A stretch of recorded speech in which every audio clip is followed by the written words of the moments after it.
Hi bro. Hi bro, ఇంతకుముందు ఏపీలో Bheemla Naik movie release అప్పుడు టికెట్ రేట్లు మొత్తం తగ్గించినప్పుడు ఏం మాట్లాడాను ప్రొడ్యూసర్స్.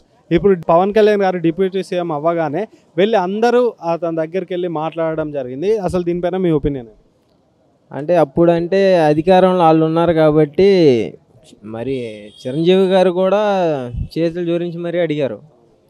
ఇప్పుడు ఈయన ఈ రకంగా ఇంత గెలుస్తాడని వాళ్ళు ఎక్స్పెక్ట్ చేయలే. అసలు అది అందరికీ సరైన దెబ్బ అది.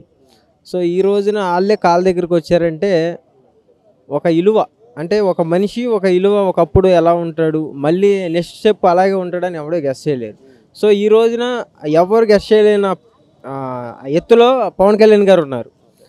తిరిగి మళ్ళీ పవన్ కళ్యాణ్ గారి దగ్గరికే కాళ్ళ దగ్గరికి వచ్చి మాట్లాడటం జరుగుతుంది. ఎందుకంటే రేపొద్దున అక్కడ ఏం జరిగినా సరే ఈయన చేయాలి కాబట్టి, ఆ పొజిషన్లో ఉన్నారు పవన్ కళ్యాణ్ గారు కాబట్టి ఈ రోజున వచ్చి కలవటం జరిగింది. అది మంచిదే ఇది కూడా, ఎందుకంటే ఆయన కూడా మళ్ళీ ఇండస్ట్రీలోకి వస్తాడు. ఇంకా 2-3 సినిమాలు ఉన్నాయి, అవి 50% అయిన ఇంకా 50% బ్యాలెన్స్ ఉన్నాయి. ఈ నిదానంగా చూసుకుని ఇందులో మళ్ళీ అడుగు పెడతారు. ఇప్పుడు పవన్ కళ్యాణ్ గారు ఇటు డిప్యూటీ సీఎంగా అండ్ అలాగే హీరోగా రెండు కంటిన్యూ చేసి రెండు బ్యాలెన్స్ చేయగలుగుతారని మీరు అనుకుంటున్నారా? చేస్తారు, 100% చేస్తారు. ఎలా అనుకుంటున్నారు? ఎలా అంటే ఇప్పుడు మూవీస్కి వెళ్తే ఆల్మోస్ట్ ఒక 1 year 1.5 year 2 years అనుకోండి, బిజీ షెడ్యూల్లో ఉంటారు. డైలీ షూటింగ్ చేస్తే కానీ 2 yearsలో మూవీ కంప్లీట్ కానీకి లేదు. అలాంటిది 2 years జనాలను వదిలేసి ఇటు మూవీస్లో ఉండి జనాలకి ఏం కావాలి అంటే వాళ్ళకి ఏం అందుబాటులో లేవు, ప్రతిదీ అన్నీ చూసుకొని ఆ టైమింగ్స్లోనే సినిమాకి డేట్స్ ఇవ్వటం అయితే జరిగిద్ది. సో ఇంకోటి ఏంటంటే అక్కడ ఏం జరిగినా సరే మళ్ళీ విత్ సెకండ్స్లో మళ్ళీ అక్కడికి వచ్చేటట్టు ప్లాన్ చేసుకుంటారు పవన్ కళ్యాణ్ గారు. అంటే ఉంటాయి కదా హెలికాప్టర్స్ విమానాలు, సో అలా ప్లాన్ చేసుకుని షెడ్యూల్ అయితే ఇవ్వడం జరిగిద్ది. దానికి ఇష్టమైతే వాళ్ళు సినిమా తీస్తారు, లేదంటే లేదు. సో ఆ షెడ్యూల్ అయితే ఫాలో అవుతారు పవన్ కళ్యాణ్ గారు. ఎందుకంటే జనాలు అంతా నమ్మి గెలిపించారు కాబట్టి కంపల్సరీ. నేను ఇప్పుడు దాకా చాలామంది రాజకీయాలను చూశాను, కానీ ఇంత కసిగా ప్రతి పాయింట్ టు పాయింట్ మాట్లాడి అలా నోటంట అంటే మాట రాకుండా చేసిన వ్యక్తి దట్ ఈస్ పవన్ కళ్యాణ్ గారు మాత్రమే. సో ప్రజలకు అండ్ ఫ్యాన్స్కి ఇద్దరికి సమన్వయంగా పాలన చేస్తారు, సమన్వయంగా చూసుకుంటారని మీరు అనుకుంటున్నారు? 50-50 బ్యాలెన్స్ చేస్తాడు. ఆ సత్తా ఆయనకు ఉంది, ఆ దమ్ము ఆయనకు ఉంది, చేయగలడు, చేసే వ్యక్తి కాబట్టి మేము నమ్ముతున్నాం కూడా. అది. Thank you. Hi bro. Hi, నా పేరు నర్సయ్య అన్న. ఇంతకుముందు మన ఏపీలో భీమ్లా నాయక్ మూవీ రిలీజ్ అయినప్పుడు జగన్ గారు మొత్తం టికెట్ రేట్లు మొత్తం తగ్గించారు. అప్పుడు ఏం మాట్లాడని ప్రొడ్యూసర్స్ ఇప్పుడు డిప్యూటీ సీఎంగా పవన్ కళ్యాణ్ గారు గెలిచిన తర్వాత అందరు పోయి సార్ దగ్గర ఉండి మాట్లాడుతున్నారు. అసలు ఇది దేని గురించి అనుకుంటారా, మీకు ఏమనుకుంటారు అన్న? అది యాక్చువల్లీ టికెట్ల రేట్లు పెంచడానికో లేదా టికెట్లు ఈ విధంగా మావి ఆంధ్రాలో సినిమాలు నడిపించడం కోసం అని వాళ్ళు వెళ్ళలేదన్న. యాక్చువల్లీ నాకు తెలిసిన ఇన్ఫర్మేషన్, నేను డైలీ చూస్తున్నా న్యూస్లో, డైలీ చూసినటువంటి ఇన్స్టాగ్రామ్, ఫేస్బుక్, వాట్సాప్ కానీ వాళ్ళు వెళ్ళింది ఎందుకంటే సన్మానించుకోవడానికి. సో డిప్యూటీ సీఎం అయినటువంటి పవన్ కళ్యాణే కాదు, చంద్రబాబు నాయుడిని వీళ్ళను సన్మానించుకుందాం అనే ఒక ఉద్దేశంతో వాళ్ళందరూ వచ్చారు. సో ఇంక్లూడింగ్ పాత హీరోయిన్ కూడా అయినటువంటి ఆయన సుప్రియ, ఆమె ఎవరంటే మన అన్నపూర్ణ వాళ్ళ స్టూడియోకి సంబంధించిన ఆమె. సో ఆమె కూడా నిర్మాతగా మారి కొన్ని సినిమాలు తీశారు.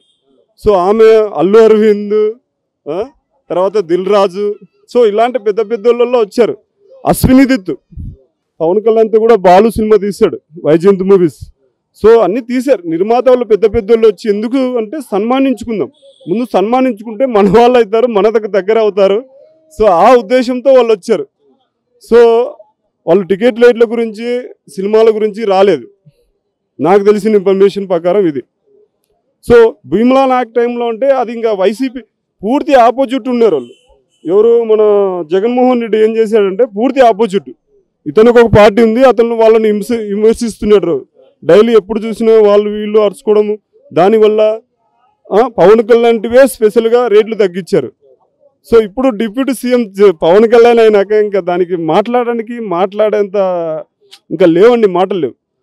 సో నిర్మాత అని కాదు, ఏమని కాదు, టాలీవుడ్ అనేది ఆంధ్రప్రదేశ్లో కూడా బాగుపడుతుందని నా ఉద్దేశం. అలాగే ఇప్పుడు పవన్ కళ్యాణ్ గారు ఇటు డిప్యూటీ సీఎంగా కొనసాగుతారంటారా, ఫ్యాన్స్ కోసం మళ్ళీ మూవీస్ చేస్తారనుకుంటున్నారా? అన్న చాలా మంచి క్వశ్చన్ అడిగారు. అన్న డిప్యూటీ సీఎం అయినా తర్వాత రేపు పొద్దున ప్రధానమంత్రి అయినా తన వృత్తిని మర్చిపోడు. ఆయన ఒక 6 నెలలు టైం ఇస్తున్నాను, 6 నెలలు టైం ఇస్తాడని చెప్పారు. 6 నెలల్లో మన పాత సినిమాలన్నీ ఉన్నాయి పెండింగ్లో, వాటిని ఫిలప్ చేసుకోండి అని చెప్పాడు, కూడా అనౌన్స్ చేశాడు. మొన్న రీసెంట్గా ఉప ముఖ్యమంత్రి కాకముందు కూడా ప్రమాణ స్వీకారం మంత్రిగా చేసినప్పుడు జస్ట్ ఒక్కసారి అట్లా వెళ్ళొచ్చాడు. అదేం సినిమా అంటే మన ఉస్తాద్ భగత్ సింగ్, దానికి వెళ్ళొచ్చాడు. ఆల్రెడీ ఒక షూటింగ్ జరిగింది ఒక స్పాట్లో. సో అలా ఒక 6 నెలలు టైం తీసుకుంటాడు సినిమాల కోసం. సపరేట్గా కంపల్సరీ ఆ సినిమాలు పూర్తి చేయాల్సిందే. సినిమానే, రాజకీయమే. రామారావు కూడా ముఖ్యమంత్రి అయినప్పుడు సినిమాలు చేశాడు. ఏ సినిమా? శ్రీ మధ్విరాట్ వీరబ్రహ్మేంద్ర స్వామి కానీ, ఇంకోటి అదేంది మన పుణ్యభూమి నా దేశం ఉన్నట్టు మన సినిమా ఉంది, ఏది మేజర్ చంద్రకాంత్. సో ఆ సినిమాలు ముఖ్యమంత్రి అయినాకనే తీసింది, ముఖ్యమంత్రి కాకముందు కాదు కదా. సో ముఖ్యమంత్రి తీసినప్పుడు ఉప ముఖ్యమంత్రి తీస్తాడండి, తీయాల్సిందే. పెండింగ్లు ఉన్నాయి. సో 2 పకాలుగా 2 బొమ్మ కావాలి, బొరుసు కావాలి. సో రెండు వైపులా ఆయన చూడాలి. ఇప్పుడు బొరుసు అయినాడు అంటే రాజ్యాధికారం చేపట్టాడు. రాజు అయినంత మాత్రాన ప్రజల దగ్గర రాకుండా ఉంటాడా? వస్తాడు. అట్లనే సినిమాల పరంగా తన వృత్తిని మర్చిపోడు, చేస్తాడు. Thank you. మీ పేరు? నా పేరు మోక్షణ వంకయ్య అండి. సార్, ఇంతకు ముందు భీమ్లా నాయక్ మూవీ రిలీజ్ అప్పుడు జగన్ గారు టికెట్ రేట్లు మొత్తం తగ్గించారు. అప్పుడు ఏం మాట్లాడని ప్రొడ్యూసర్స్ ఇప్పుడు డిప్యూటీ సీఎంగా పవన్ కళ్యాణ్ గారు గెలిచిన తర్వాత పవన్ కళ్యాణ్ దగ్గరికి వెళ్ళి చర్చించడం జరిగింది. అసలు దేని గురించి చర్చించవచ్చు, ఏంటి అన్నారు? దేని గురించి అంటే ఇప్పుడు ఈయన సినిమా ఇండస్ట్రీ సంబంధించిన వాడు కాబట్టి పవన్ కళ్యాణ్ అనే వ్యక్తి ఈయన దగ్గరికి వెళ్ళారు.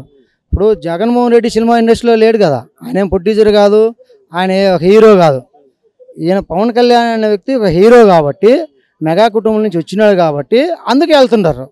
కానీ ఇక్కడ పవన్ కళ్యాణ్ అయినా సార్ అయినా, పవన్ కళ్యాణ్ నేను కూడా మెగా అభిమానినే. పార్టీలు వేరు, మెగా అభిమానులు వేరు. నేను మెగా అభిమానంతో నేను సినిమా నిర్మాతనైనా, ఒక అభిమానంతో నేను వాళ్ళతో ఎప్పుడు కూడా కలవలేదు. ఈరోజు కూడా నాకు అవకాశం రాలేదు. నేను చిన్న నిర్మాతను అనుకుంటే నేను 2-3 సినిమాలు చేశాను, నేను నిర్మాతనయ్యాను, ఎప్పుడోసారి కలుస్తాను అన్నట్టు ఉద్దేశంలో వెళ్ళాం. కానీ ఈయన సినిమా ఇండస్ట్రీ వచ్చాడు కాబట్టి వెళ్తారు. కానీ ఇప్పుడు పెద్ద ప్రొడ్యూసర్లు ఉంటారు, పెద్ద వాళ్ళకి గ్రౌండ్ లెవెల్లో ఇప్పుడు విలేజ్ నుంచి ఒక హీరో కావాలని వస్తారు, వాళ్ళకి సపోర్ట్ లేదు. వాస్తవమా కదా? పెద్ద కుటుంబం నుంచి మాత్రం హీరోలు అవుతున్నారు. చిన్న కుటుంబం నుంచి హీరో వస్తే ఆ సినిమా థియేటర్లు ఇయ్యరు. అక్కడ గవర్నమెంట్ సపోర్ట్ చేయాలి. గవర్నమెంట్ సపోర్ట్ చేసి చిన్న సినిమాలకి మన సబ్సిడీ ఇచ్చేసి జిఎస్టీలు ఎత్తేసి ఎన్ని పవన్ కళ్యాణ్ చేస్తాడా అని చెప్పేసి కలుస్తుంటాము. కానీ నాకైతే తెలియదు. కానీ పెద్ద సినిమాకు ఎవరైనా ప్రేక్షకులు వెళ్తారు, టికెట్ కొంటారు. చిన్న సినిమా హీరోలకి టికెట్లు కొంటారు, పోరు. వాస్తవాలు ఇది నేను జరిగేది. కానీ పెద్ద హీరోలు ఒక 10 కుటుంబాలు ఎన్నో ఉండరు. 90 మంది హీరోలు కుటుంబాలు ఉంటాయి. కానీ 90 మంది థియేటర్కి వెళ్ళరు హీరోలు పిల్లలు. నా కొడుకే ఉండడు, నేను హీరో చేయాలా, నా కొడుకు అంటే ఫలానా ఎవరు అంటే అరుణ్ కుమార్ అంటే ఎవరు చూస్తారు చెప్పులు. ఫలానా నిర్మాత అంకాయ వాళ్ళ అబ్బాయి అంటే ఎవరు తెలుసా? నేను తెలుసా? నా ఫ్యామిలీలో ఎవరూ లేరు సినిమా ఇండస్ట్రీలో. ఒక సినిమా మీద ఇంట్రెస్ట్తో నేను వచ్చాను, ఒక మెగా అభిమానంతో వచ్చాను. మనం కూడా ఎందుకు ఉండకూడదు? అగ్రికల్చర్లో ఒక పొలంలో నేను చేశా, నా కొడుకులు చేయకూడదు, నా కొడుకు కూడా ఇండస్ట్రీలోకి ఎందుకు వెళ్ళకూడదు అనే ఉద్దేశంతో వెళ్ళి నేను చేస్తున్నాను. వాస్తవాలు అది. కానీ పవన్ కళ్యాణ్ ఈరోజు డిప్యూటీ సీఎం అయింది కాబట్టి ఆయన ఒక దృష్టిలో పెట్టుకొని చంద్రబాబు నాయుడుతో మాట్లాడి ఏపీ కూడా చిన్న నిర్మాతల గురించి టెక్నికల్ వాళ్ళు ఎంతమంది ఉన్నారండి, నిర్మాతల గురించి ఒక పక్కన కాదు, అప్పులు తెచ్చిపెట్టిన వాళ్ళు ఉన్నారు. వాళ్ళు ఎలా ఫుడ్ లేని వాళ్ళు చాలామంది ఉన్నారు. టెక్నీషియన్ వాళ్ళు, లైట్ మెన్లు కానీ, కెమెరామెన్లు కానీ, ఆర్టిస్ట్, జూనియర్ ఆర్టిస్ట్ కానీ ఫుడ్ ఉండదు. ఒక్కోసారి వాళ్ళకి అవకాశాలు ఉండవు కదా సినిమా అంటే. రోజు వాళ్ళు ఎలా ఎంతో ఇబ్బంది నాకు తెలుసు అండి. అది నాకు తెలిసిన వరకు నేను ఎంతోమందికి నా ఆఫీసులు తినిపోమని చెబుతాను. నేను ఫుడ్ నేను పెడతాను. అదే ఇప్పుడు పవన్ కళ్యాణ్ గారు పాలిటిక్స్లోనే ఉంటారనుకుంటున్నారు, మళ్ళీ సినిమాలు చేస్తారని మీరు అనుకుంటున్నారు? సినిమాలు చేయొచ్చండి. రామారావు అనే వ్యక్తి కూడా, ఎన్టీ రామారావు కూడా హీరోనే. ఆయన పార్టీ పెట్టాడు. ఫస్ట్లో లేదు కదా, అప్పుడు కాంగ్రెస్ గవర్నమెంట్లో 34 సంవత్సరాల నుంచి ఉన్నది. ఆయన పార్టీ పెట్టినాక ఇప్పుడు ఎట్లా జరిగిందో వన్స్ వారు అట్లా జరిగింది. రామారావు ఎలా ఉన్నప్పుడు తెలుసా మీకు? ఇప్పుడు ఎట్లా కూటమిలో ఎన్ని సీట్లు వచ్చినాయో రామారావు కూడా అప్పుడు వచ్చినాయి. ఒకప్పుడు ఆయన పార్టీ పెట్టినప్పుడు వన్స్ వార్ అంతే. అప్పుడు ఏం ప్రతిపక్షం కూడా లేదు. అప్పుడు రాజశేఖర రెడ్డి 25 సంవత్సరాలు కష్టపడినాడు సీఎం కావాలంటే. రామారావు మీద నిలబడి పోటీ చేయాలంటే ప్రతిసారి ఓడిపోతూనే వచ్చాడు రాజశేఖర రెడ్డి అనే వ్యక్తే. ఎన్ని ఉన్నా కూడా రాజకీయంలో ఒక ఎత్తు, సినిమాలు ఒక ఎత్తు. కానీ సినిమా ఇండస్ట్రీ వచ్చింది ఒక రామారావే. ఇప్పుడు మళ్ళీ పవన్ కళ్యాణ్ వచ్చాడు. కానీ ఇది తీసుకొచ్చి మన ఏపీకి సినిమా ఇండస్ట్రీ కూడా తీసుకెళ్తే అక్కడ కూడా కొంతమంది బతుతారు. అగ్రికల్చర్లో ఎట్లా నువ్వు సాయం చేస్తావో సినిమా ఇండస్ట్రీ కూడా సాయం చేస్తే ఇంతమంది ఇప్పుడు సినిమా ఇంట్రెస్ట్ వచ్చిన వాళ్ళు చాలామంది ఉంటారు. అందరు అగ్రికల్చర్ చేయలేరు కదా, పొలం పని చేయలేరు కదా. ఇండస్ట్రీలో సుఖపడిన వాళ్ళు ఆడికి పోలేరు, అగ్రికల్చర్ చేయలేరు, అసలు పొలం పని చేయలేరు. నేను అన్నీ చేసి వచ్చినాను. నేను వ్యవసాయం మా ఊళ్ళో కనుక్కోవాలంటే మాది పూసలపాడు, మోక్షం వంకాయ మాది. నేను ఉండేది బేస్తరపేటలో. నేను పక్కా అడ్రస్ చెప్పాను కదా. మా ఊళ్ళో కనుక నేను ఎంతోమంది నా కోసం ప్రాణం ఇచ్చే వాళ్ళు ఉన్నారు.